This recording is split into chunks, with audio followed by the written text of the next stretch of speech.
want to show like through my business. I'm not doing this for me. I want to show that I care about the scene that I come from. I'm not just doing it to fucking paint. Like, I come from that scene. I want to show that I'm still part of that scene and I support people. Like, I don't want to, like, I'm not out for myself. Where I know where my roots come from. Like, I'm not a fuckwit. Like, it's where I grew up and what I know, and I want to fucking give back and still be part of it. Even though I don't really paint, it's still something that fucking I hold dear to my heart, and I'm always still watching and still drawing and sketching constantly. Like, it's always a part of me. Yeah. Maybe 15, 20 of us went into it. We were kind of walking down like a dead train on the side to look at it. And as we're walking there, we've had all these workers come charging up as well. And again, they've all got bats and axes and stuff. So we've kind of gone and legged it and just basically lay down in this bush. We got this thing, the tyres are all fucking flat, and we thought they'd slash the tyres. So I actually had to call my dad up, and he's always said, "If I ever catch you paying trains, that's it. I'm going to fucking disown you and all this." And here we are at a service station across the road from the yard, and I've got to call him up to come to the fucking give me a hand to work out fucking what's wrong with the tyre, like to get the tyres fixed.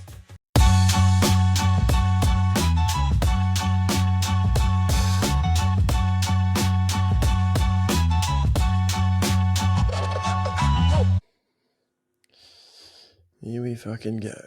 Crack of the tin to start the pod. Oh, fuck. Got no nails. Hang on.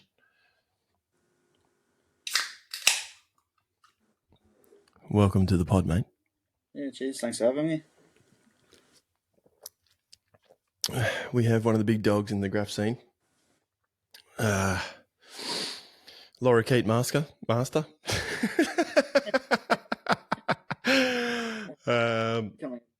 Fantastic muralist. Been painting for a while. Probably been painting for longer than I have, that's for sure. I do remember seeing your stuff back in the day, back in Epping Ways and stuff like that. But we do have Mr. Sekt 1 in the house today, peoples. Welcome to the pod. Yeah, welcome. Thanks for coming. Let me on.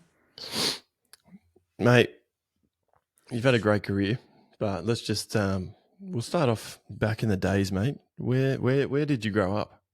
I grew up in South Africa. I was born in Durban. Came over to Sydney probably in about 91 or 92. And yeah, kind of from there, grew up around retirement and kind of have always been into graphs since then, basically, but never really started till 99. But since 92, I've always been aware of it and looked up to people like Demode and Fibs and Sack and all those type of guys are kind of the first kind of graph things that I used to see around. Yeah. So run me through that trip to Australia from South Africa, man. That's pretty interesting. Like, how old were you when you came here? Would have been probably 10 or 11. Wow. So yeah, it was just parents wanted a better future for me and my sister, and just living there, things weren't going to get any better, so they wanted to get us out. Pretty tough over there? Yeah, like fuck. I was 9 years old, sleeping with a fucking BB gun under my pillow, and you come to Australia and everyone's collecting fucking Pokemon cards and shit, and I was fucking there back there collecting fucking bullet shells and fucking knives. Fuck! What a difference, eh? Yeah, and then like you go to sleep at night, we'd have a metal gate in the hallway that you would lock every night before you go to sleep. Like, it's totally different. And then you would have like another metal gate at the front of the house and every side of the house. So like, it's a different way of living, that's for sure. Yeah. What? So did your parents have, like, not getting into your personal life or whatever, but was it kind of thing where your parents kind of had to have guns and stuff to protect themselves over there? Because that's what I've heard a lot of stuff about South Africa and growing up over there. More in recent times. I don't want to get into the racial stuff, but yeah. No, they were fine. Like they never had any guns. Like I don't know, it was just me. I've always been a bit of a fucking weird kid, so fucking still fucking am. So yeah. We all are, mate. Don't worry about it. Yeah, so I was just like this kid. I used to just love fucking knives and shit. So yeah, them. I had my BB guns and stuff, and like be a kid, fucking you have like little G.I. Joe dolls, sitting them up on the rocks in the back of the house, fucking shooting them all. Yeah. Yeah, it was fucking, a bit different, fucking decapitating all the toys. So Uh, Wow. So before you became a serial killer, fucking surprisingly enough, when in high school, I was fucking nominated to most likely to become a serial killer.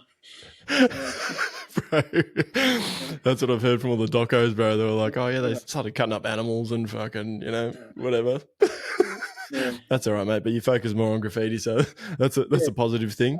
Anyway, changed, fucking everything changed. So yeah, coming into more of a positive space in Australia, I guess, and yeah, like you were saying, a bit more of a better future for your family and stuff. But what were your like childhood memories growing up in Australia? Did you have like the full Afrikaans accent and stuff? no, not really. Surprisingly, I lost it pretty quickly. So Wow. like a few words would come out every now and then got to a point where people would they'd either pick up a couple of words and knew a South African, or it'd be called Kiwi. So it was one or the other. Yeah, true. They wouldn't know the difference, right? When they're all the kids. No. So, but yeah, like it wasn't too bad. Like yeah, it was just fucking different. Yeah, it's just different. Yeah, yeah. So growing up into like your teenage years and stuff, what sports were you into and like hobbies and stuff like that? Sports. When I first came to Australia, I was actually into cricket. Like growing up in South Africa, I was playing a lot of cricket. And then I came here, it was probably like year 6 or so, and I kept playing it. By the time I got to year 7, that all fucking disappeared. And then, yeah, probably didn't really play any other sports or anything until later on in life. Like I remember for sports in high school, every Thursday we had to pick a sport. I picked fucking going to the gym because it was the most bloodiest one you could do. And but that was the thing. Like, going to the gym though, like started going there every Thursday, and there was a kickboxing trainer there with 2 guys, and he was training them all the time. So I'd kind of go up there and end up sitting watching them, and then I worked out that they were there every evening as well. So I'd kind of finish school, walk up to the gym, and kind of hang out and just watch them. And asked him for a good few months to train me, but he wouldn't. And then but he kept he'd train the boys, and after he'd train them, he'd always show me a few moves, and then I'd stay back at the gym for another couple of hours practicing what he just taught me. And then wow. He saw like I was keen, and he took me on and started training me with these 2 other guys. Yeah. So I guess that's what kind of got into Muay Thai later in life, but we'll get into that a bit later, mate. Well, back in that era, New South Wales was still no elbows and knees, so it was more very kickboxing based back in that generation. Yeah, definitely. So you just stuck with that? Didn't play anything else up until like did you finish year 12 or did you leave year 10ish or? No, I did year 12. I should have fucking left. Like I was same. year 11, year 12 was basically I was just there for attendance. All I did was go there in the back of the class, draw on the walls, draw on the tables. Even my HSC, I remember just sitting there, just ticked every box because multiple choice, and turned it over and started drawing pictures and doing fucking tags or whatever on it, and just I was just purely there just to say that I'd done it. But at the end of the day, like I should have left in year 10 and done a trade. Yeah. Your parents are probably like, you need to stay into year 12, like my parents were. And you're just fucking up heaps, and you're just like, fuck, this is such a waste of time. What am I doing here? Oh, exactly. It was just I'm not an academic. Like like I was. The only thing I did enjoy at school was art, but then for like that major works for HSC, I was making a chair out of bones, and then we ran out of all the clay and stuff to do it because some chick just decided to do one of those fucking contemporary artworks which just looks like a piece of shit, and she used it all up, and fucking teacher's like, oh, we'll do this, and started fucking melting my chair, and it's just like, that's not what I wanted. Like, you just fucking ruined it now for me. So from there I was like, whatever, fucking gave up on it. Yeah. So what type of drawings were you doing back then? A lot of cartoons and characters, kind of was into a bit of portraits and stuff as well. Like if I had a picture of something, I could pretty much draw it. So I was doing a lot of that. Like I was doing like tag, like I did kind of get into graffiti at a young age, but then dropped off and didn't come back to it for a number of years later. Because I was in would have been year 7. I kind of got a couple of hype magazines, and then I was just biting. I was just biting a couple of letters. I was writing base at the time, BACE, and I was just biting certain letters and making up my own tag out of it. And then I catch the train to school, and there was all the older kids doing just doing fucking the tags on the back cars and shit. And I'll be like, yeah, fucking look at my outlines and shit. And they're always like, that's fucking mad. But then after a while, they latched on once I fucking coloured in with highlighter, and they could see that they didn't know what I was doing. And I got caught up on like, yeah, you can't bite, you can't do that. And then kind of from there, I kind of stopped. So graph kind of just came to a halt for me. I was kind of realised, that's the wrong thing to do. So I kind of gave up and just focused on skating. And just Really? got into skating until, did skating, fully just obsessed about skateboarding for probably 4 or 5 years. And then after that, got back into graph again. Oh, okay. So who were those, like back in the day, those young fellas? Do you remember? You probably can't remember their tags or whatever, but are they the first guys that got you into it? Or?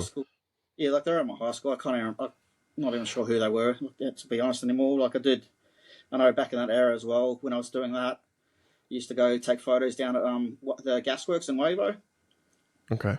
And I remember being down there, and I came across a couple of the AST boys, and they're like, "Oh, what do you write?" And I was like, "Oh, I'm bass." And they're like, "Oh, our mate writes bass, but he wrote BASS." And then they're like all friendly and like, "Oh, next time you're in Chatswood, come down the interchange and say good day." And it's just like, when you're a fucking 12-year-old and you've got these older kids coming like there, and it's the era when everyone's getting rolled and bashed. It's like, yeah, no, I'll fucking stay the fuck away from you guys. Like,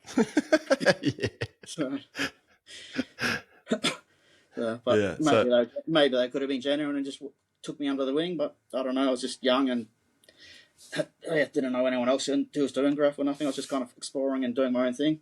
Yeah, bit naive too. When you're young, you don't know what's going on. Yeah. So you started skateboarding. Yeah, got back into skating fucking for a while. Fucking went there. Yeah, just I guess like with graph, anything I do, I just fucking kind of obsess about. Yeah. So how good did you get at skateboarding, mate? Could you pop a kickflip or what? Yeah, I could kickflip milk crates and stuff. Yeah. So, used to do the whole skating in the city all the time and heaps around Chatswood or North Sydney. Kind of used to finish school and basically just go straight up to North Sydney and just skate by myself every day. Like I'm not someone who's going to do homework. I'll just go skating and skate till the fucking sun went down. Yeah. Could you grind and stuff like that, or was it more just like street skating? Yeah, just grinding, street skating. I was mainly into grinds, like cooker grinds and nose grinds and stuff. Kind of what I I know fuck all about skateboarding, but I just thought, it was good fun. It was just something like I've always, I guess you could say, I've always been a bit of a loner and like doing shit by myself. And skating, graph, it's all do it by yourself. You don't have to do it with anyone else. Yeah, so, it's an outlet. Yeah, like I always needed something, and sitting at home and doing nothing wasn't kind of up for me. I had to be out and about doing something. Yeah. And so did you meet other kids in the skate parks or out in the streets and stuff that got you back into graffiti? How did you get back into graffiti? I think I went to change schools, and I was at one of the schools, and there's two or three other guys kind of who were like real obsessed about graph. Never even seen them up or whatever, but apparently like they were like read up, and everyone else used to give them shit. They're like fucking graffiti, fucking just like give them shit. And then I wasn't really mates with them as such, but I kind of talked to them and kind of got interested through them. But then I changed from that school to another school, and I met two other mates. Fucking a guy who was riding Nuke at the time, and he was kind of up everywhere on the lines.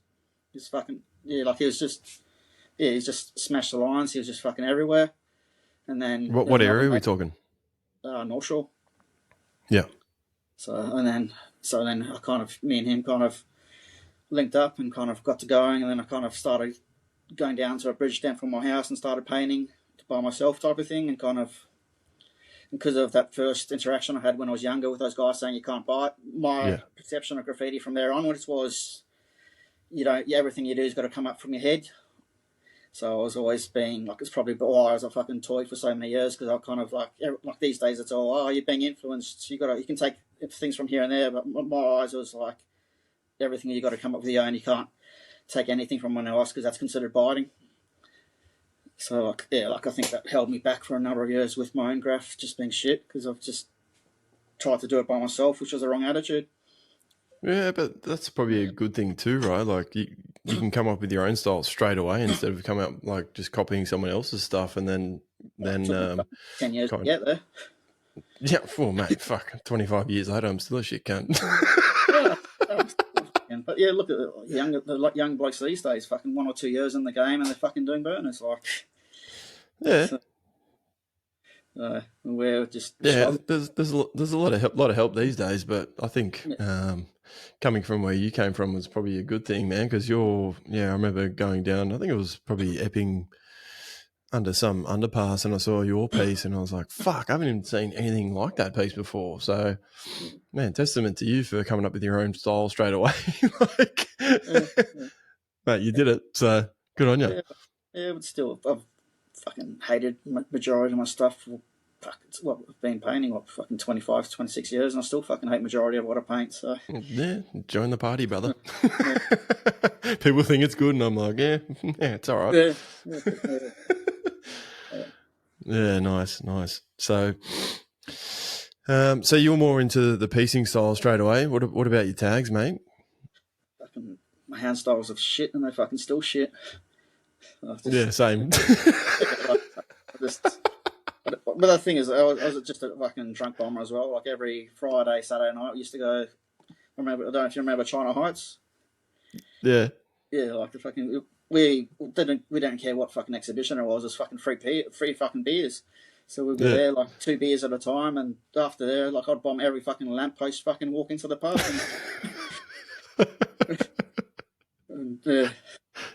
But then, but any other time, like I bombed the lines here and there and shit. Like, but I was more just into doing pieces and fucking whatnot. So. Yeah, wow. Yeah, I didn't know that, but yeah, it's a similar story to me, man. I was exactly the same. Pieces straight away, and then tried to do tags, and they were shit. But I just tried it anyway. Bombed fucking so many back carriages and shit, tags everywhere, and just realized, fuck, that's fucking terrible. But fucking whatever. At least it's up, so whatever. Yeah. But yeah, that's the only way you can get better, right? You just got to keep doing it. So yeah, I said like I had a bridge down the road from my house, so I go to whenever I like pretty much shot. Sometimes I go to school, get my name marked off in the morning, and then walk through the bush and go home and get my paint and go back to the spruce and just paint. Like, and just spent my time just doing pieces. It was kind of what I was more focused on. Didn't care about doing that school. I just wanted to paint. Yeah. And how did you get your first spray can, mate? Did you steal it? Was it in your dad's garage? Run me through that story, brother. Can't remember, to be honest. Yeah, can't remember where the first can was, but yeah, certainly fucking. Maybe. Yeah, as you do in that era, you fucking get into the racking, and yeah, no one's buying paint back those days. Yeah, what years was that when you were starting to piece? 99, 98, 99. Oh shit! Okay. Yeah. Back in the golden era, like I call that the golden era, but there's a lot of people that would say otherwise, like the older fellas and stuff. But that was my. Yeah, I love that era, the late 90s, early 2000s. So you started up in a very rough time. But then you talk about the 90s, and like the 90s was rougher than the early 2000s. So. Yeah, definitely was. Yeah, like I started in 2002, and it's still pretty rough, but I think before that was fucking way more heavier. So I don't know. I don't know what I'm talking about, bro. I'm just fucking. I was a young fella, but yeah. What were your any hectic stories back in the late 90s, early 2000s you can remember? Yeah, I guess there's one. Like we're kind of doing like the usual panel mission, driving around trying to get over type of mission, and we went out to a spot. It's kind of where all the deads are these days, but back they used to have like sheds, trains in the sheds, like that they used to do work on, and we kind of went there and sussed it out, parked up our cars, went through the hole, checked it all out, and we're on the way back to our cars to get our paint. And as we're crossing the road, walking to our cars, there's like about 20, 30 guys standing around our cars. So awesome. We're kind of like, what the fuck's going on here? and then all of a sudden a group of them started running then towards us with fucking baseball bats and poles and shit. And we're like, okay, what the fuck? Like, we've just legged it. Like, we don't know what's going on. We haven't actually even done anything yet. So, Yeah. yeah, and then like we've legged it down to like a service station. All right. So you got to the petrol station, cops everywhere. Yeah, no, it's just one cop pulled up, and as this cop pulled up, this car full of guys pulled up as well at the same time. And the same guys that were chasing us down the road with the poles. And they've kind of jumped out and kind of had a bit of a crack at us all. And yeah, basically, short of the story was someone broke into their truck shortly after we pulled up and parked our cars. Oh. And one of the boys apparently looked like whoever broke into their truck. Lad shirt, balaclava. Yeah. Perfect. So then basically we went back to our cars. They were still standing around the cars. They let out all the tyres, all the air out of our tyres as well. And they were standing there basically saying, look, if you don't leave in the next 5 minutes, we're going to beat the shit out of you. So we've just jumped in our cars with tyres and all and just got out of there. Fucking hell. Yeah, so that was a bit of fun. Yeah. I guess it probably didn't stop you from going back and doing another panel, maybe? No, that was the thing. The tyres are all fucking flat, and we thought they'd slash the tyres. So I actually had to call my dad up, and he's always said, if I ever catch you paying trains, that's it. I'm going to fucking disown you and all this. And here we are at a service station across the road from the yard, and I've got to call him up to come to the fucking give me a hand to work out fucking what's wrong with the tyre, like to get the tyres fixed. So yeah. So he didn't realise what was happening, or? No. Like apparently all they did was pull the pins out of the tyres, the tubes. Oh yeah. So like we didn't know any wiser. We thought they'd actually slashed them, and then we got, I think NRMA or someone ended up coming out and just put the pins back in, and we're kind of good again. But fucking hell. How old were you then?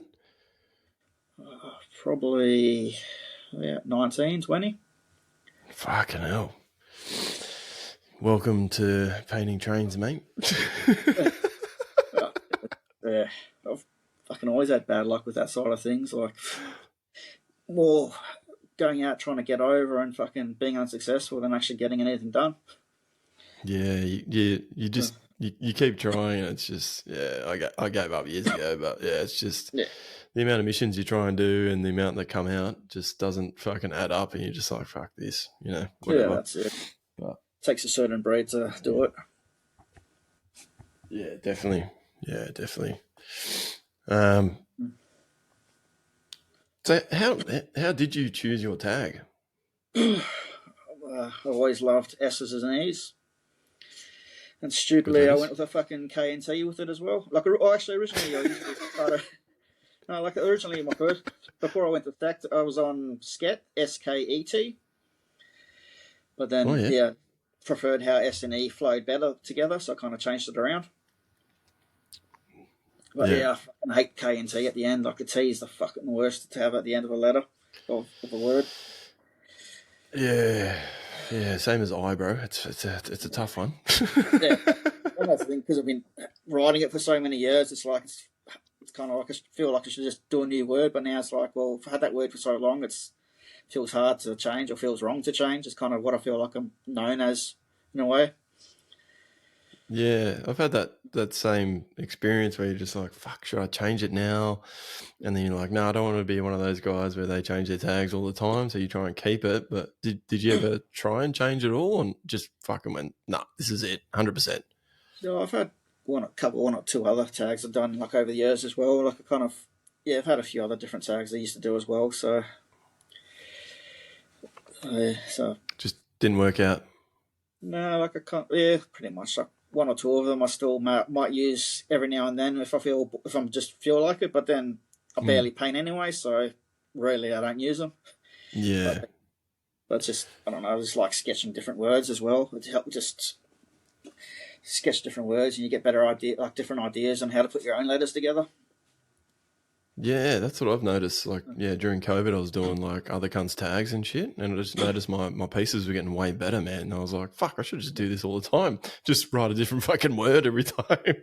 But it does help, eh? Like, doing different letters and stuff, and then you can also get different influences from different letters, like say M and N and stuff like that. You can use those letters and form different combinations and stuff like that. But exactly. it's interesting. Have you got any ones where the ungies have gotten pretty close to you, or you've been pretty sweet, or? Yeah, pretty sweet. We had another one. We were in another kind of one of those other close to that same area, but a different yard, and they don't keep trains there anymore. But it was kind of like another spot where they used to put all the trains and fix them up or whatever. Nothing ever ran out of them, but it was always like that last resort spot of you're driving around all night and can't get over, so you just go there. I remember one night we went there. There's probably it would have been at least maybe 15, 20 of us went into it. And we're kind of walking down like a dead train on the side to look at it. And as we're walking there, we've had all these workers come charging up as well. And again, they've all got bats and axes and stuff. So we've kind of gone and legged it and just basically lay down in this bush, in the long grass, and we're lying in the long grass, and you can hear these guys walking around like a whole group of different workers and flashing torches over our heads and everything. And got to one point they were like probably a metre or two away from us, just shining torches overhead, and still couldn't see us. But luckily, at the time, one of the other boys just screamed out, and we were like, "Oh shit, they must have got him." But apparently, he just screamed out for no reason and was actually fine. But they all heard him and legged it all to him, and from there we've gone into the coal yard to try to get away. And as we're going through the coal yard, they got a guy on a quad bike driving up and down, so we had to go back in the grass and hide again. And then we ended up having a quad bike. Yeah. Are you talking cops, or are you talking some other riders? No, workers. Oh, what the fuck? Quad bikes? Yeah. I've never heard of that before. Yeah, that guy had a quad bike in the fucking freight yard. So we and then we kind of we finally took us a while to get out of there. We had to kind of creep through crawl through the grass and kind of get out of there, and then finally got out onto the road. And as we got onto the road, they're driving up and down the bloody road, so we still had to hide behind factories and wait even longer. They're just fucking dedicated to catch us that night. Yeah. And you got away sweet? Yeah, we got away sweet. Fuck yeah. But even been to the same place. We've been in the sheds once painting and finished our panels, and as we've finished them, I've had workers come running at us again, and I was with two other boys who are pretty solid, and they basically just squared up at these guys, and the workers were just like, "Yep, no, see you later," and turned back around. I am not worrying about that anymore. Fuck, yeah. I don't get paid enough for this shit. Yeah, exactly. That's what's always fucking. Yeah, I've always been like, why do these cunts care so much? Like, we're just painting a fucking train. Like, what the fuck is wrong with you cunts? You're getting paid fucking $23 an hour. Why would you risk your life getting a fucking stone thrown at your head, baseball bats, and all the rest of it? Like, exactly, bro. What? Yeah. Yeah. Well, here's what it is. But so. Who are your? Actually, no. Let's because I think I first saw your pieces in Epping. Is that where you were? Yeah, we would have painted. Why were you painting around there? Were you living around there, or that was just like a nice spot that you were? Yeah, kind of wasn't too far. I was kind of more close to North Ryde. I was living, so I was kind of on the border of North Ryde there. So I used to paint like that Epping, the bridge under Epping Road there. And then you used to go to like the tip and paint it down the tip there. Like we're kind of like the first people to start painting down there. And then like that's even that spot now. Like last time I went there, like no one still really paints there anymore. But it's a bit red hot. No, I don't know. It's weird. It's mad war. It's just no one really paints there. So I don't know why. Yeah, there's a couple of canals and stuff that people don't paint anymore. It's like, why the fuck isn't anyone here? Am I the last one to know that cunts have raided this place? But fucking whatever. Just do your piece and fuck off. Yeah, well, I think that's just the era we're in these days. Like, look at I moved out Campbelltown way, and as soon as I moved out here, I was out exploring behind factories, finding whatever walls I could, and found heaps of walls. Some walls that haven't been touched in like 10 years, and fresh walls that that no one's even painted yet. But yet you look on Instagram, and everyone's going to the same popular spot and going there because they know whatever Instagram photographer is going to go there and take a photo of the piece and it'll get online. Like no one's exploring and painting for the fun of painting anymore. They want to be have that internet exposure, and it's fucking sad. Like we Fuck, painted because we were fun. Yeah, I Like, didn't even think that was a thing, but fuck, I've learned something today. But yeah, yeah, I that's just just my point of view. yeah, That's how I feel it is, because there's so many sweet spots that people used to paint. No one goes anymore, but they'll go to wherever everyone will paint the same bloody spot. Like Millpea drains, no one was painting for a while, and all of a sudden now everyone's there. Like every weekend, there's always someone down there. Like whenever a spot becomes popular, everyone decides to flock there, and everyone wants to paint it. But yet, how many other old spots there are still there that no one goes to anymore? yeah. Well, you're gonna have to take me in a couple of those spots, mate, because I do like being on my own and not getting bothered by people. That's why I kind of found these spots. I'm not a social person. If I'm going to paint, I'll go with one or two people, or I'll go by myself. I don't want to have a whole crowd of people there, and then I'm doing it for myself. I'm not doing it for this clout. Like, I don't care if it doesn't go on the internet. Like, I don't give a shit. It's just a fucking piece. Like, yeah, I've always found it hard to paint with like other cunts watching too. Like even like the legal space, like like you go and do these big murals and stuff, and I'm just like, fuck, man, I couldn't think of anything worse than like the average Joe fucking Karen coming up and going, oh, how do you do this stuff? Like every fucking 5 minutes trying to do my piece. I just want to do my piece and fuck off. well, that's the thing with the mural side of things. I just wear headphones, so people come up and I just give them a thumbs up and pretend I can't hear them. They probably can't hear them, but I just... That's a fucking great idea, bro. But when you paint with like a few boys and stuff, you can't really put your headphones in and just fucking muzz out and just paint. But yeah, it's been one thing where I'm just like I've started to get used to it lately, like painting with like 20 cunts. But I've never fucking got into it. Like I just wanted to paint with max 3 or 4 people, and just have a chat and just have a not like just like an intimate piece and just fucking. Just enjoy the time. But yeah, painting with 20 people, it's like, fuck, there's just so much going on. It's like, fuck, you got to talk to everyone. When you say goodbye, you got to say goodbye to fucking 20 cunts. It's like, fuck me. It's a bit much. I've got bloody rights gives me shit about that. Like, because I'm starting to because he's like the type of guy, he wants to say hello to everyone and hey, how are you? It's like, to him, it's the right thing to do. For me, it's like, I know you and you, I'll say hello to you and I'll say goodbye to you. For these other people, I don't care who you are, I might respect you, but because I don't know you, I'm not going to go out my way and say g'day to you. Like, it's just, I stick to who I know and that's it. Yeah, it's fair enough. It's not being rude, it's just, it's a bit fucking, especially if there's like big names there. Oh, for me anyway, it's like, if there's big names there, I'm not going to fucking walk up and be like, hey bro, what's going on, man? It's like, I don't know, it's not me. It's like not my personality. I'm more of like a one-on-one person where it's like, if I'm comfortable with you, I'll have a chat to you. But that's kind of like why I do this thing, man, because it's cool to sit down with people and have a chat to them one-on-one instead of being fucking, it's a bit nerve-wracking when there's fucking 20 cunts all around you and shit, you know what I mean?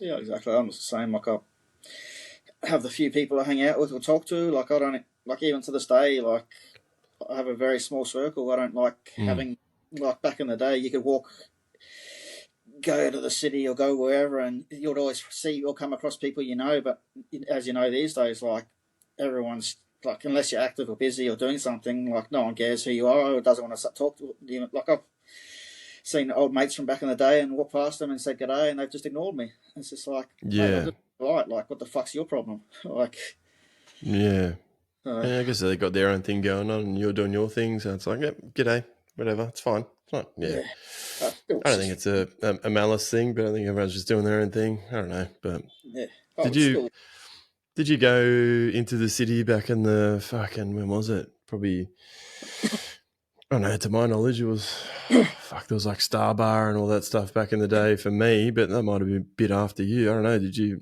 like Town Hall Steps and all that shit, did you go there back then or?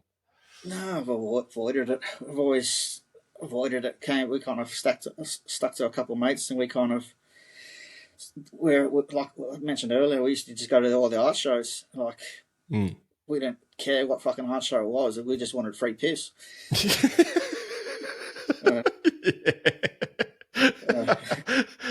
You're smarter than me, bro. I was going out paying for beers, but yeah. No, well, that's the thing. We latched on. Like, all of these places would have cases and cases of beer. Like, And you could have 2 beers at a time, and it would fucking scull it, and then fucking dack 3 or 4 before you leave, and as soon as they ran out, then you'll go to the pub and fucking then you'll start buying your beers. But until the beers ran out, we wouldn't leave. Yeah. What were some of the standout kind of exhibitions, if you can remember? I don't know. You might have had a couple of beers and can't remember, but any standout ones you can? Only one exhibition I remember from that time. The other ones, like, I wasn't even into any of that stuff at the time either. Like, I wasn't even into all that art side of things. I was just there for the beer. But the only one that I still remember from that era is the All City Trains one. Were you there for that one? Where was that? Newtown? No, that was at China Heights, just up near Central. Okay. Central. They had like those All City Trains and a whole bunch of riders all around Australia. Did like a whole bunch of like stuff on it. Yeah, what type of riders? I can't remember. Was that little model trains, like the half cut in half ones? Yeah, those ones. Oh yeah. Yeah, we had all the riders. Like, I know the feature wall for it was Days and Shine painted like a train coming out of the wall. I've got a photo of it on a computer somewhere still. And then but it had like every top rider from Australia was on that show. It was kind of like the ultimate show to be part of. Like, you had like my favourite one that I still remember is bloody Dash. He had one on there. It's fucking. He just had like a little thing that he airbrushed with character. I think it was 1 or 2 characters in his piece. But you had all the Dash Sydney from guys. New York or No, Dash from Perth. Oh, Perth. Okay. Yeah, Dash. I'm not too familiar with Perth riders. No, there was Dash TFC was like my favourite rider growing up. Yeah. It's really wild style, sharp lettering, and his characters are just fucking crazy. And I still consider him one of the best artists out there. How did you get onto a rider from Perth? Hype magazines. Ah, yes. So shout out to the twins.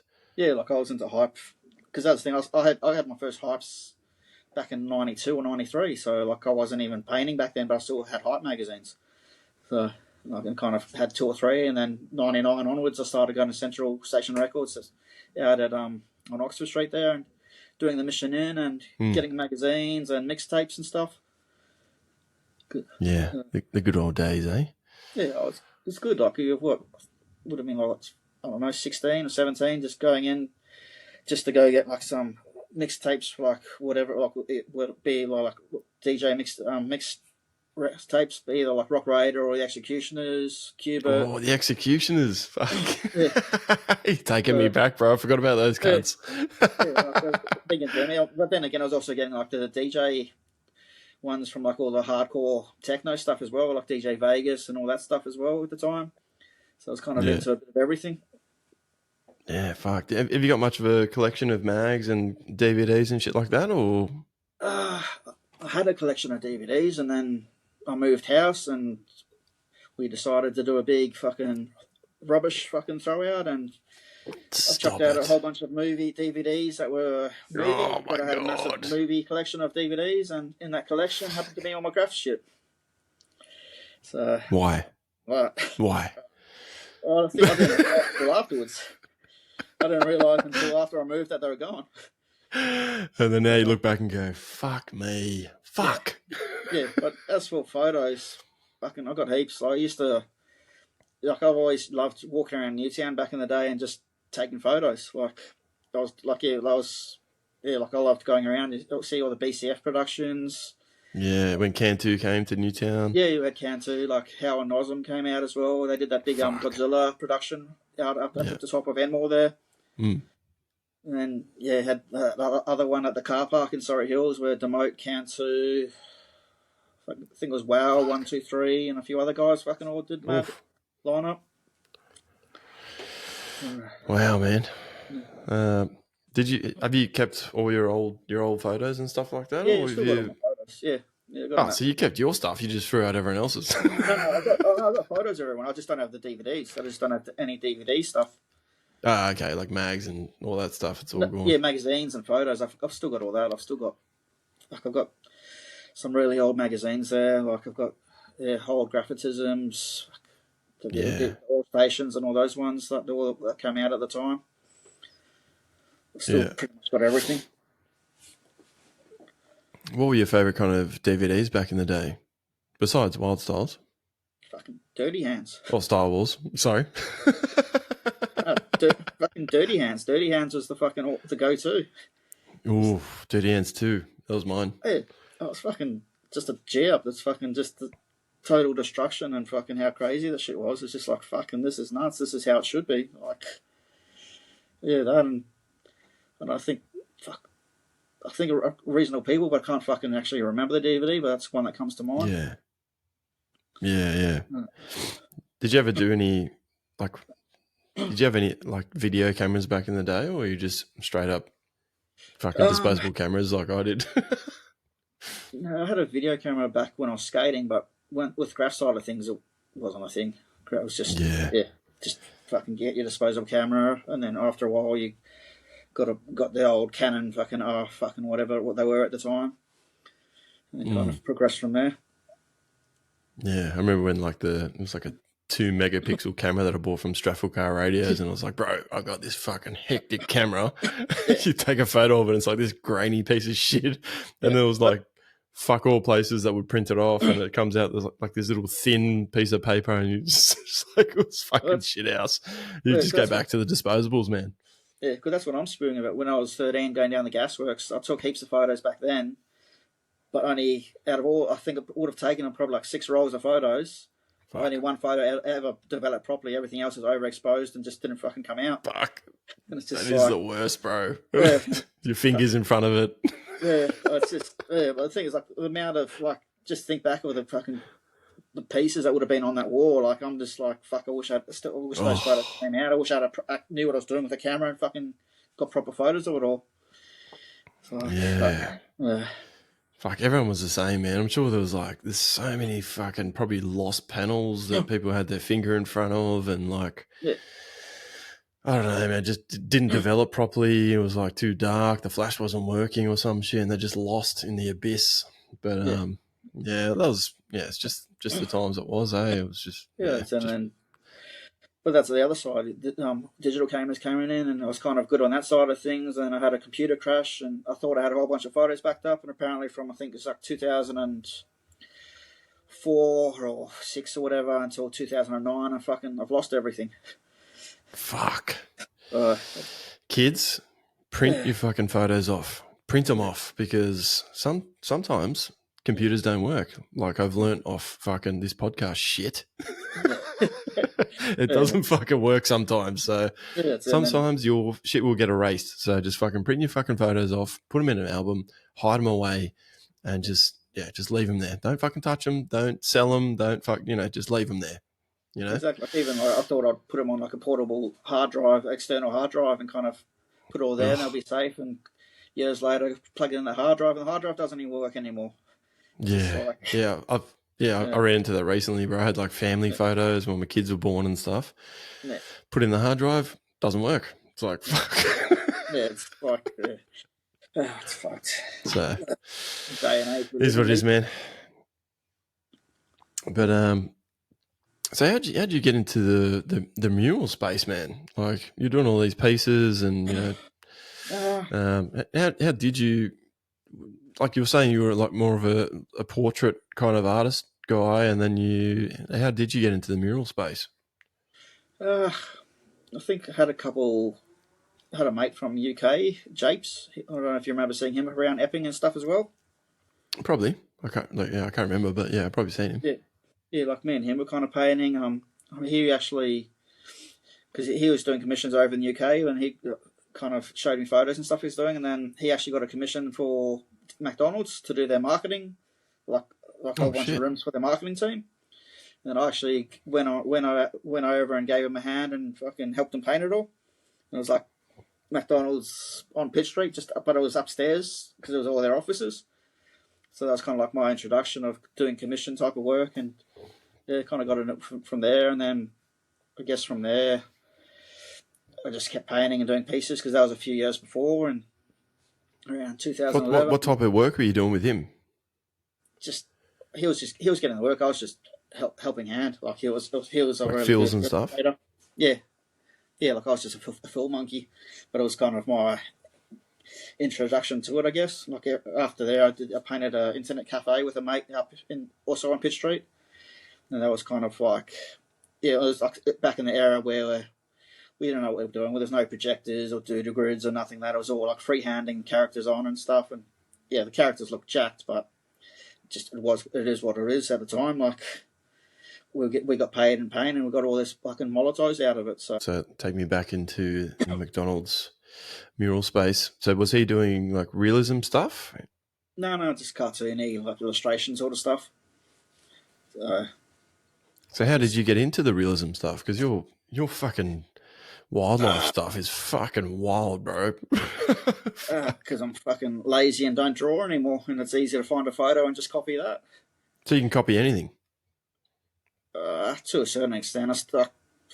Like I've been painting today and I'm fucking struggling. Like it's I don't know. Some days it's flick a switch and it comes together, and other days I'll fucking be there for 1 or 2 days. Another day it'll take me half a day. It's just so how do you like? To me, like I can copy cartoon stuff, but I cannot. You give me a realism thing with fucking shadows and fades and all that stuff. I can't fucking pull that shit off. How the fuck did you get into that? I've been doing the murals now for fucking coming up like over 14 years now. So like I did that Instagram post a while back comparing the lorikeet to what I did last year to I saw that. How many years? Like, oh shit! Like when I first started, I shit. I wasn't any good at fucking doing any of this stuff. It's just persistence and stubbornness, and I've just pushed through and kept learning, and yeah, kept going from there. Did someone teach you how to improve that, or you just kept doing it and then you just got better and better, or did you watch like Instagram videos or something? Originally I was painting with Morwood a fair bit, and he kind of showed me a few things, and from there, like I kind of took what he kind of showed me and went with it from there, and then just kept practicing over the years. Don't worry about it. Yeah. So no one really taught you how to improve from that original lorikeet? No. I feel like every year I've progressed, and I guess mentally, or I try to make it with myself nowadays. That like every year I've got to up at a level and get a bit better. I know a couple of years ago when I first met Wrights, I think I was a bit stagnant at that time, and then I kind of met him, and I was like, "Fuck, all right, now I got to pull my finger out and fucking get better." Mm-hmm. And kind of painting with him kind of pushed me to improve my own stuff again. Yeah, because his stuff is fucking phenomenal, but you were writing way before him. But I guess you do need some fresh kind of inspiration. So it's pretty cool. You got like a younger writer to help you out and kind of push your limits, I guess. And then it pushes his limits too, bro. Like, don't you reckon? I doubt I'm pushing his limits. He's just. I'm trying to give you a compliment, bro. Yeah, I don't know. Have you seen his lorikeets? I can do a better lorikeet than him, that's for sure. Exactly, mate. That's what I'm trying to say. But portrait side of things, fucking, he's got that nailed. I haven't done it. Yeah. I'm stuck in that rod of every school or jobber does wants a bloody bird, so yeah. All I do is paint bird after bird because it's what everyone wants. And I don't like when I first started, it was good because I had opportunities I was always painting something different, and kind of I felt that's how I learnt, was always pushing and doing something different. But now, the last few years, I'm just doing the same stuff. How did you get in? Sorry, bro. How did you get into that kind of painting birds space? Like, was it one school that did it, and then like asked for that, and then you did it, and they were like, "Fuck, this is sick," and then pretty much it kind of flourished from there. Yeah, pretty much. Like it's kind of got into painting a couple of schools and did a few animals for them, which were lorikeets to begin. The first bird I actually did was lorikeets for a school, so. Yeah, and then they got me back a few times. I did a few jobs for them, and then a few other schools got in touch with me, and then the ball started rolling, and just got in with more and more schools. Yeah. How was that? Always nature. How was that first experience with dealing with, charging people for your work? was like how I don't even know. Like with the first mural that I did, I was like, fuck, I don't even know how to start charging. Like how'd you do it? I think I just set myself a day rate. I was kind of like, this is what I feel like I'm worth, so I want to be paid this per day, and kind of went from there. And obviously over the years that price has gone up. Like it's to begin with, I was rather cheap, and nowadays I'm more on a bit. Yeah, I feel like I could charge a bit more reasonable these days. I don't think I'm more expensive than other people, but I feel like I'm probably around the same rate. But who knows? I don't really know what anyone else is really charging, so who knows? Yeah. So Yeah. you're quoting now instead of just doing a day rate? Yeah, day rate. Yeah, nowadays depends on the job. Like schools, I'll probably do a square meter because it's just easier to deal with, and they have the money. Where if I'm dealing with gyms or any of those people, I'll do a day rate because they just don't have the money to spend. So I can't. If they've got a massive wall, if I do a square mate, it could be like fucking 10 grand, and they've got only 2 grand to spend. So it's just like, well, I'll paint for you what I can do in like in a day and a half, and I'll do it for 2 grand. Yeah, but you probably feel better doing that compared to doing the same stuff at the schools. You know what I mean? So you probably feels better for you. At least you're getting a little bit less money, but at least you're doing something different, eh? Oh, that's I mean, like every job's different. Some jobs I might do a bit cheaper because it's something I'm interested in and actually want to paint. Where other jobs, there's been some jobs which I just did not want to do, so I've charged them through the roof, and they've still said yes. And it's just like fuck. They're the best ones, mate. Yeah. So, I've done that with my business when I did have a business, a painting business. But yeah, I was just like, I don't want to paint fucking kilometers of handrails. I'll just fucking charge them 50,000, and they're just like, yeah, sweet. And we're like, fuck, okay. Yeah, exactly. It's the ones. It's the ones that you don't think are going to happen that usually happen. Yeah. Yeah, so fuck. Have you counted how many schools you've fucking painted? Because you've done a lot. Nah. Like I know wow, one school, that many. Well, one school. I've done about 20 murals just in one school. Fucking hell. And then other schools I've done probably 3, 4. Some I've just done 1 or 2. Like usually they get me back every year or so. Like the one school I've done 20, and I've basically started with them maybe 2012 or 2013, and basically every year I've been back to them, and I'm still going back to them at the end of the year to do another one. Wow.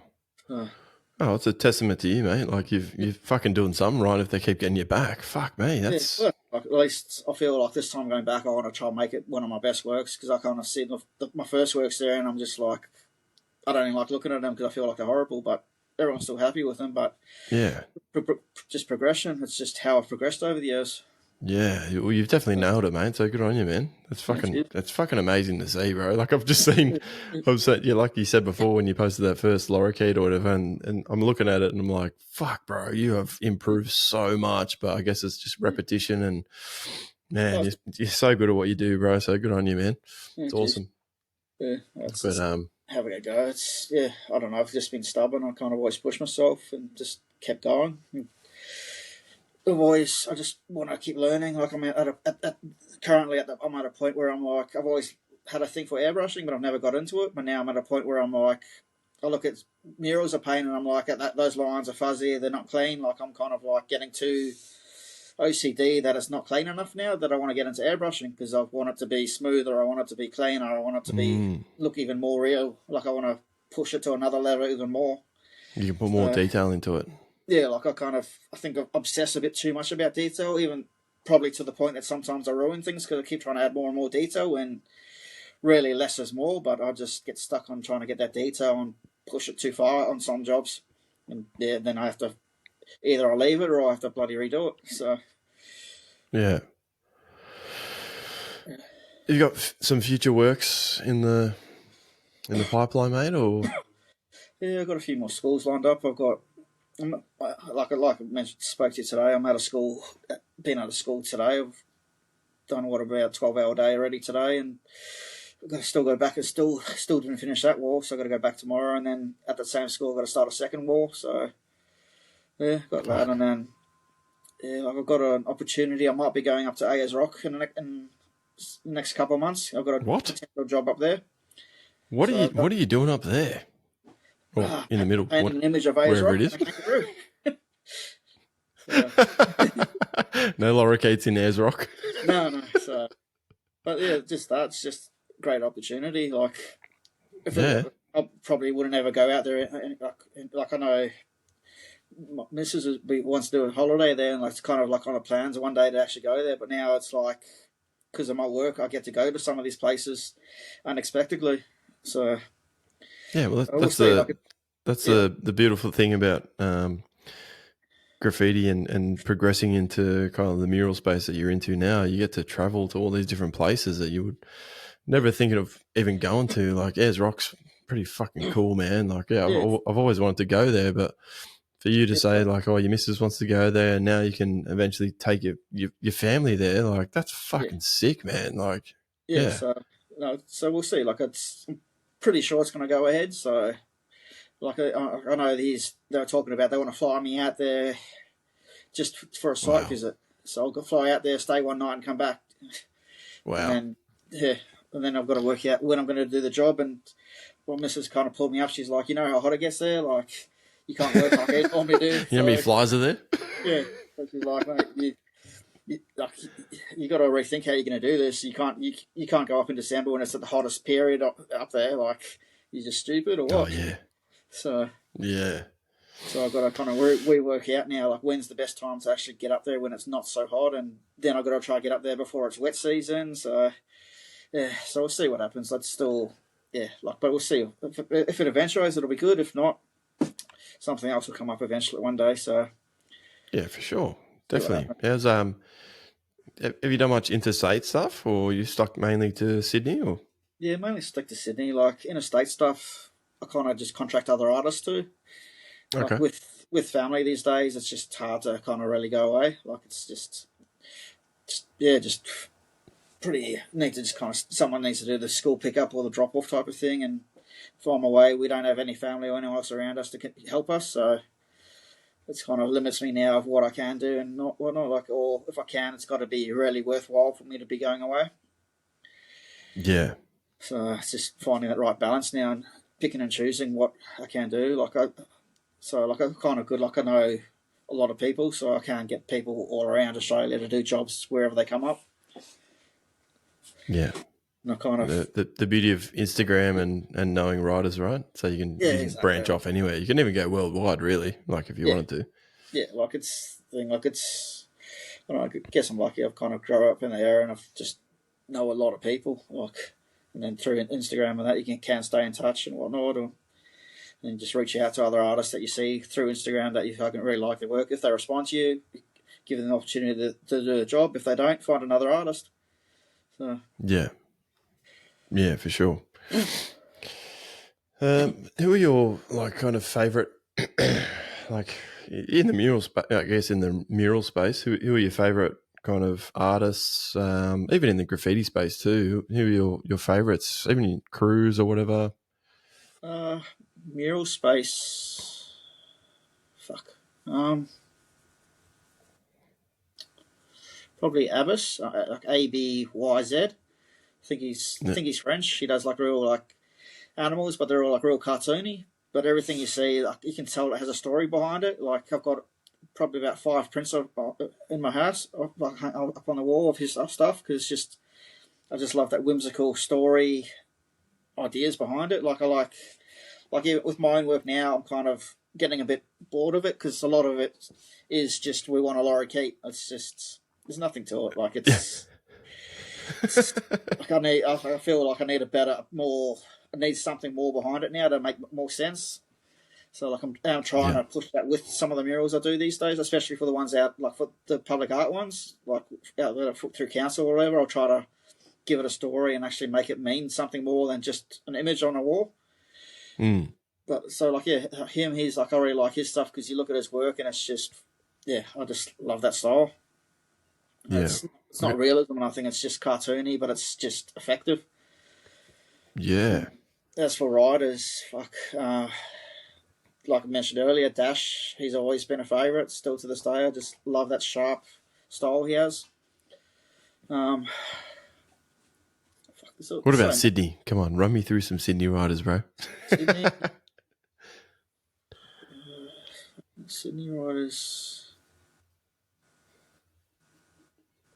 Yeah, probably I have to say Zombie. Zombie's got that whole New York style nailed to the T. Like no one in Sydney does it better than him. Like he's fucking the king of it. And then yeah, I guess Bones as well. I really like Bones. Nice. He has like a real good public and nice connections and stuff as well. The same as like in Puke as well. Puke's always been like the original master. Like he's just like the style general. Yeah. Who else? Cruise? Any cruise? Crew wise, yeah, MIA guys, fucking OSF. Even the Brisbane guys, actually, the THC crew. I've heard this THC crew. I don't know, like, bro, I'm not like the most knowledgeable person in graffiti, but I've heard about this THC crew, bro, and a couple of people have brought it up to me, man. I'm like, I have no idea about them, but I've heard they're like an old school crew, and like they've done some like shit. Original from the 80s. It's the Hunted Children. Yeah, like original Dio and Boar. I think Porn and Porn, yeah, like all those type of guys, like the original THC crew, fucking Spyro and stuff as well.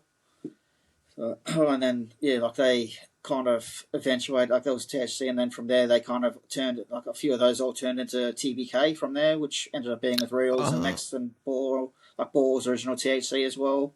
Okay, that makes sense. So it's kind of like and then TBK from there, and then WTCS is kind of extension from that as well.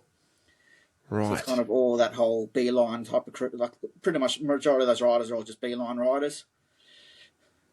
Fuck. Anyone from THC, fucking hit me up because I want to hear some fucking stories from fucking Queensland, bro. Fuck. Yeah. Like, I've heard so much about these guys, so fucking hit me up. I don't know, fuck. Yeah. But man, if he's interested. So, what's that? But like one of them, like Dio particularly, like he's been a mural artist for fucking 25 years, working for the council up there. Like he was doing murals before it was even popular. Like the guys. Yeah, wow. He's like one of the, like I'm pretty sure he's one of the original Brisbane riders, or maybe second generation, but he still kind of paints to this day, and artistically what he creates with a brush or a can or whatever is just he should be more well known than he is. Like no one really even knows who he is, but he's one of these guys who's just an exceptional artist, but he's just humble and keeps to himself, and doesn't get put himself out there, but the guy's talent wise is just fucking unbelievable. Fuck. And then on top of that, you got the TFH boys, which is the more newer generation, and you got like Kez, like who's draws these days, like his wild styles and the amount of effort he puts into every piece is just like I kind of moved to Brisbane back in the day because I was kind of talking with him, and just the inspiration of and dedication he was putting into just doing a piece. Like he was spending 2 to 3 days just on one piece because he was just spending, like I've always, like even for me, like I've always been about quality over quantity. Yeah. Except I wasn't spending 2 or 3 days. I was fucking a day's good enough, and then kind of catching up with him, and then you kind of we did a couple of productions, and we'll spend 2-3 days or so on these productions, and it's just like, end of the day, it's about the photo. It doesn't matter how long it took. It's always about the photo at the end of it, and the quality and whatnot you achieve from it's just so much better. Yeah. Like I've kind of always wanted to push more productions and do more production-based walls. Like in Sydney, it was always like, we'll do a production and we'll link colours and everything, and then fucking all we do is fucking link the same colour background, and it's just like, and then it's like, it's production. That's not a bubbles on bubbles. Yeah, it's like, it's not a production. It's not like for Sydney-wise production is fucking Sitek. Sitek's always been the man on that front for a number of years. So. Yeah, shout out to him, man. He's I remember his pieces from fucking bro. Since I first started, I was like, fuck, this guy's doing like bandages around his fucking letters and stuff. I'm like, how the fuck do you even do that shit? I could just barely do a fucking a letter. Yeah, This guy's doing bandages and fucking all this crazy stuff in the background. I'm like, that's kind of when I actually that sparked a memory. I'm like, I need to do something different with my background, but never did. Just kept going with the bubbles. I don't know. It's just easy. yeah. It's just That's why I'm no good. just pushing the limits. Like I don't know, like I want to, Yeah. like even for me, like I want to do more pieces. Like I'm always stuck with work these days, and like I work majority of weekends. I'm always working, so I never get out anymore. But I kind of want to get out and experiment and have that fun of just trying something different and not having to stick to a plan or a concept and just paint for fun again. Like Yeah. graffiti's about and like well, I got into all this shit because I enjoyed painting, and now it's a job. So it's kind Yeah, that's the tough thing with turning your hobby into a job. It's like it breaks people. It definitely breaks people when they just do their job and they don't go back to doing like their actual hobby, which is like doing graffiti. But yeah, you've done a few pieces, man. So it's like not that many. you do need to break it up every now and then just to fucking get your head back into the space. You know what I mean? Get back with Yeah, the boys. You know, have a paint. Just remember where you came from and like just I don't know. In the mural space, you're dealing with people that I don't know. They're in the council, whatever. You're just dealing with these people that aren't what you're used to. So it's kind of yeah, good to come back and then just just hang out with the boys and just yeah, just exactly. It's about just having fun. Like rejuvenate yourself. yeah, like the mural space is just here's your brief, this is what you paint. Majority of the time, I'm painting by myself. Like for a number of years, I've worked by myself. For the last few years, I was getting people in to help me because I was just needed company. Like I was being by myself for so long, and I just wanted someone to Yeah. talk to. Like it got Yeah. to a point where some of the jobs I was getting people in, I was paying them, and we were just talking and not even painting. Like, Yeah. It's a bit. like It's just like a business. It's like it's not. You're yeah, just a work dog, really. And it's yeah, like exactly. you do need to be with people instead of just Yeah, putting your like that. headphones in and just painting a wall. You know what I mean? Yeah, exactly. It's tough. Yeah. Well, I think like that same as like fucking. I give credit to Woes. Like he put on that jam down at the drains. It was like 50, 70 people down. Like Mm. fucking kudos to him. Like getting that many people down with no dramas either. And Yeah. I probably saw you there that day too. Like it's Yeah, man. good for the whole scene in general that we had that many people coming together, just painting and just having a good like just hanging out. Like kind of I wish Yeah. more shit happened. You could never do that back in the day, bro. Nah, oh, yeah, it is. Yeah, like fucking yeah. There'd be too many dramas, bro. It'd be like, oh, you're from Oh this yeah, crew, you're I've from that heard crew, whatever. But yeah, like I've heard story. There's a story like kind of don't. It's not my story to tell, but I've heard of stories like that. So yeah, it's yeah, yeah, we don't need to bring stuff up like that, but it's just like, yeah, it was a lot tougher back in the day, but yeah, now it's come into a space where it's like, it's pretty cool. It is pretty cool. Like I can't, yeah, I go and do them, but like I'm not like too G to do them, but it is fun that there's no dramas. You know what I mean? Like you don't fucking jittery trying to like if it's always been the same story, bro. You rock up to a war. Who are you? What do yeah, you write? Have you got dramas? It's all the same thing. But now it's like it's turned into a more of a positive vibe, which is very yeah. cool. You know what I mean? Yeah, the scene's good. At like the last couple of years, it's turned around. The scene's more. Yeah, everyone's being a bit more. We're either just older and can't be bothered anymore, or I don't know. Yeah, that too. So, but it's Yeah. positive. Like I'm glad. Like it's more shit should happen like that more often. Like through my own business, I want to put on a jam like that. But the thing is, I can't put it down at a bloody drain because it's not exactly a legal spot to paint. So I've got to find a wall that's long enough to fit a good amount of people on. And once I finally do that, I'll invite a bunch of people and fucking supply paint and hopefully have a barbecue or whatever and fucking put Fuck something yeah, together. But mate. just That finding sounds those fantastic. I spots. reckon like Casula tanks. Oof, Nah, fuck it's a that. good spot. Nah, it's a shit spot. Tell me how you really think. No, fucking, I don't know. Just, yeah. It is hard to find a spot that you can fit 20 cunts on, but yeah, Yeah, it's like yeah. I don't know. That's the only spot I can think of at the moment, but yeah, I Yeah, don't know. that's what I mean. It's been an idea for a while. It's just finding that wall. Like, I thought I had a wall like that at one point, but then the guy wouldn't sign the form for me, and it was kind of, yeah, I was kind of a bit iffy about it, and I was just like, I'm not going to push this. Like, if I was to start painting this wall, like, who's to say like, he just decides to tell the cops something else altogether, and then I get in shit. Yeah. It wasn't worth the fucking hassle. Yeah, that's a problem. Going from like illegal graffiti into proper mural stuff. It's a fucking fine line, bro. Like That's the thing. Like, if it wasn't like if I didn't want to do it from a business, like in the drains or whatever, it's an option, but it's just it's a bit iffy.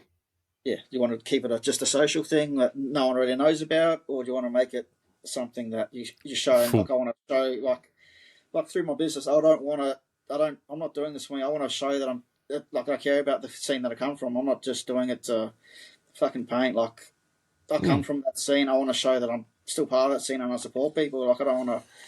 Like, I'm not out for myself with it. Like, yeah. It's where I know where my roots come from. Like, I'm not a fuckwit. Like, it's where I grew up and what I know, and I want to fucking give back and still be part of it, even though I don't really paint. It's still something that fucking I hold dear to my heart, and I'm always still watching and still drawing and sketching constantly. Like, it's always a part of me. Yeah, mate. Everyone fucking knows that you're. Yeah, mate. Everyone fucking knows that you're proper part of the scene, bro. It's not. Yeah, even me doing this thing, bro. I'm like, fuck. I'm not going to make any money off this. I'm just doing it for the scene, man. Like, and speaking to you, you're talking about the same thing, man. And we're both passionate about the scene, and we want to give back to it. You know what I mean? So it's like you can't knock it. Like, fuck, no one else is going to do it, so we got to do this shit. You know what I mean?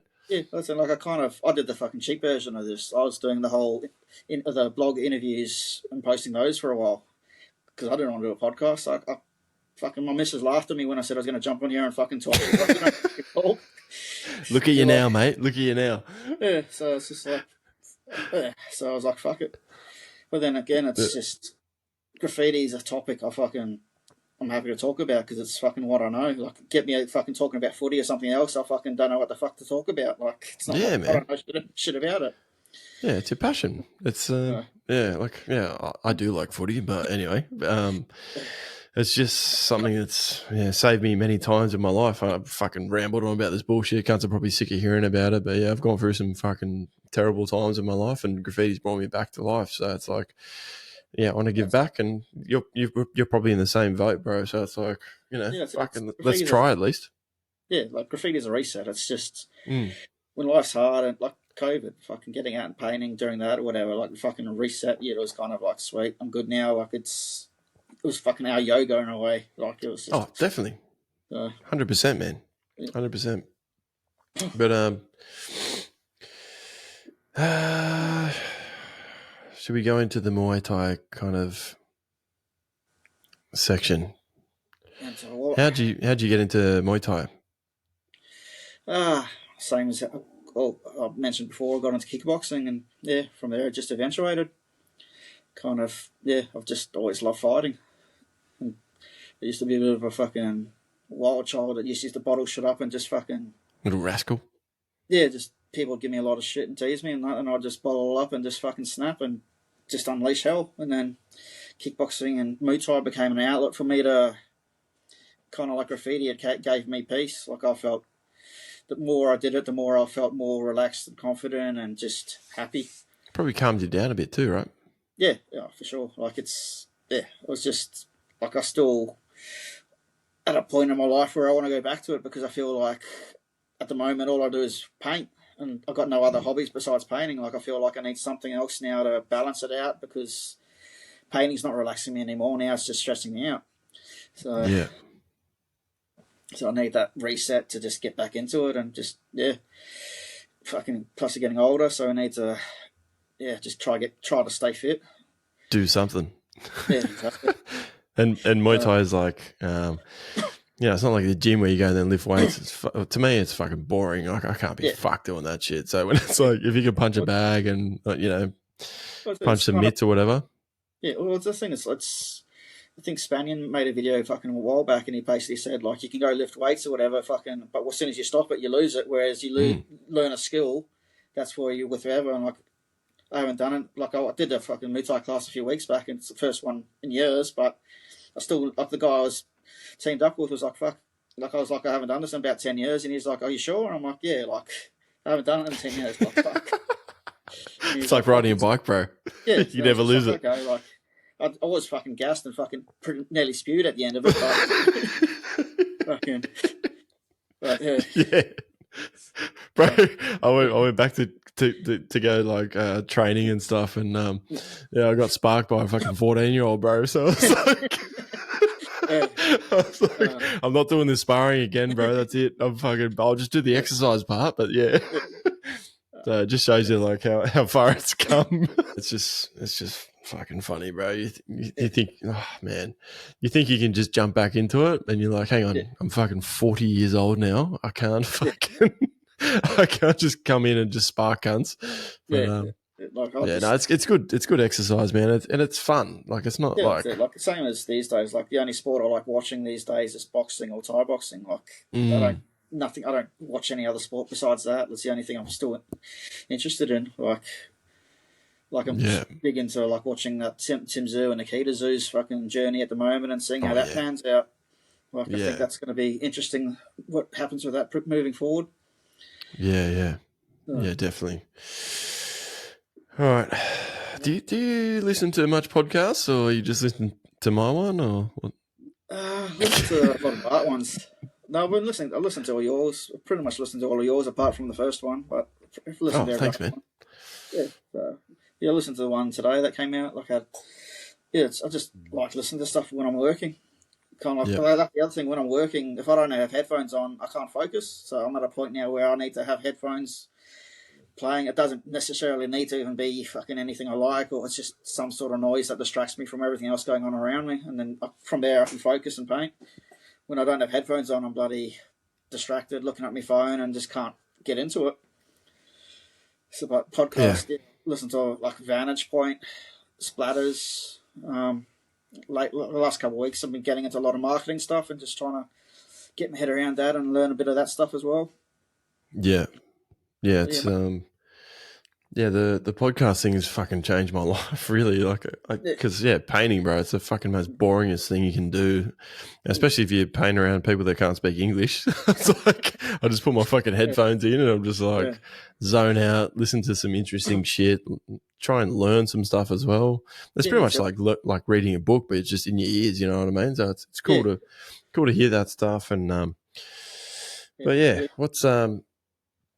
what's your future plans, mate? You obviously got a business. You're looking at, I don't know, branching out or anything like that, or what's your plans? Obviously you got a kid or kids? Yeah, I've got a 9-year-old daughter.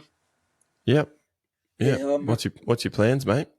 Well, I'm 44 now, so I'm at a point where I need to work out what I'm doing soon, because the next few years, if I change careers, I'm not going to be employable anymore, because I'll be at that age group where you're too old and someone younger will come in and do the job cheaper. So at the moment, I'm trying to work out what courses and what I could do, or what direction I could go. I'd like to keep painting, but as my mind is young, but my body fucking says otherwise. So, same. I can do a big day nowadays. I'll paint for like 1 or 2 weeks, and I probably need like a week to recover afterwards. I feel you.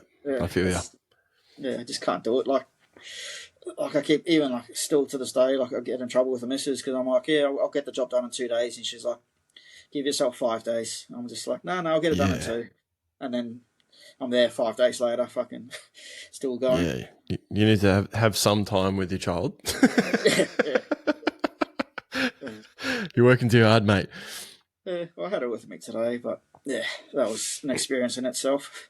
Yeah, mate, it always is with kids, mate. Trust me, I know what you mean. I got 2 of them. But no, I think mate, just keep doing what you're doing, man. Like, you don't need to change jobs or anything like that. Like, mate, just keep fucking painting schools and doing pieces on the weekend to get your mind off the schools. Like, it's finding the right balance that all works out. Like this year has been fucking shit. Like the start of this year's been the worst year I've ever had doing this. Like the start of the year, I had no work for probably 2-3 months. So okay. So like it's finally picked up again now, but now it's kind of that whole take every job and don't say no to anything because you never know when it's going to go quiet again. So Yeah. and then Yeah, definitely. get back into that struggle of you're constantly working and you're constantly flat out because you're trying to make sure you've always got that money in the bag and paying the mortgage. So Yeah. now it's No, so it's a hopefully, constant. I don't know, my podcast hasn't got much of a fucking reach at the moment, but Yeah, when it does, yeah, you know, let's yeah, push your fucking business. Can yeah. we name your business? Is that all right? Yeah, yeah, you can go for it. Yeah, name it. Yeah, it's just Black Book Inc. yeah, Black yeah, Book Inc. yeah. I don't. So You tell me your Instagram, all the rest of it. yeah, Fucking tell me everything. yeah. It's just fucking artist Instagram's just Sekt Compton. Businesses for Facebook and Insta is Black Book Inc. Murals, and website's just blackbookinc.com.au. So yeah, pretty Yeah, simple. jump on, have a look, Yeah, have a yeah, gaze. Look at his lorikeets; they're fucking sick. Look at all the schools he's fucking painted. The cunt's yeah. painted like 1,000 schools, so he And I knows can't what he's doing. He knows what get he's down for fucking other shit. doing. So jump on board. I'll give you a last question, mate. It's Yeah. it can be from someone else or it can be from yourself that you've learned. But any life advice that you've got? Um. Yeah, I've had a mate of mine. Something he's always said to me that's resonated for fucking years is it's graph related, obviously, but he's always said to me, whenever you're looking at graph, look at it in black and white. Don't look at it like take all the colors away and all the fancy shit. Look at it black and white and look at the letters because end of the day, graffiti is purely about your letters. Fuck all the fluff. It's about letting your letters shine and going from there. Like there's only very few writers that can fucking pull it off without with all those colours and stuff. Like everyone fucking knows who that person is. But yeah, in general, mate, like letters is it's all about your letters. Fuck all your color, like 120 colour fills and fucking other shit. Just let your letters shine. Beautiful, mate. Yeah, especially these days now. There's so much good paint and stuff like that. So it's Like easy. people are It's hiding their easy to pixels under fluff your letters up, like you said. But yeah, like exactly. Like it's graffiti's letters. It's fuck. Make your letters shine. Don't fucking hide it with all this other bullshit. Like if you want to do graph, make sure your fucking letters are good. Like yeah, no one, like let that's it the thing. fall. No one calls people out anymore saying like your letters are fucking toy. Like your all everything else you do might look good, but fucking your letters are fucking toy as fuck. Like you gotta no one pulls people up anymore. It's a bit annoying. Like you want Yeah, we should be leading each other and helping each other improve and get better. Instead, people were like, "Fucking that looks great. That's mad." It's like, no, it's not. Like, but no one wants to fucking tell them the truth. So, yeah. I guess it's I don't know. At least people are still doing it. So, well, but then again, but yeah, you are right. Like some there's letter different forms aspects. aren't the Well, greatest, but it's yeah, but at then I least they're guess you also, trying. Yeah, but that's the other thing. There's also different aspects. It's because you got people who are just painting because they want to get up. So letters and all that stuff to them is not really important. It's just about getting the name yeah, up. So exactly. it depends. Like it's It's a balance. it's a very varied thing because everyone paints for different reasons. So like my reason is because I love letters. Like for what other people paint, that's their choice. Like I'm just viewing my opinion. Yeah. Everyone's got an opinion. That's all good. I've talked so much shit on this podcast. Cunts probably fucking hate me, but whatever. Who cares? It's everyone's different, man. So if you're doing graph, good on you. Like that's all I can say, man. Like I'm not gonna hate anyone. Like everyone's doing their thing. So if you're doing something different to someone else and your letter form's not that great, it doesn't really matter, to be honest. But if you want to improve, maybe ask your friends, ask your crew members. How can I improve myself? But It's all about supporting yeah, each other and leaning on each other and going from there. Like that's it. Yeah. Anyway, mate, it's been a fucking great pod. I don't know how long we've gone for. The fucking video kept cutting out, but it's been a great chat, man. It's opened my eyes up to a lot of stuff that you've done that I didn't know. So it's been good, man. So I appreciate you coming on, man. You're doing great stuff. I don't like already talking to people, so you're lucky. No, thanks, man. I appreciate you, bro. Have a good one, eh? You too, bro. Take it easy. See ya.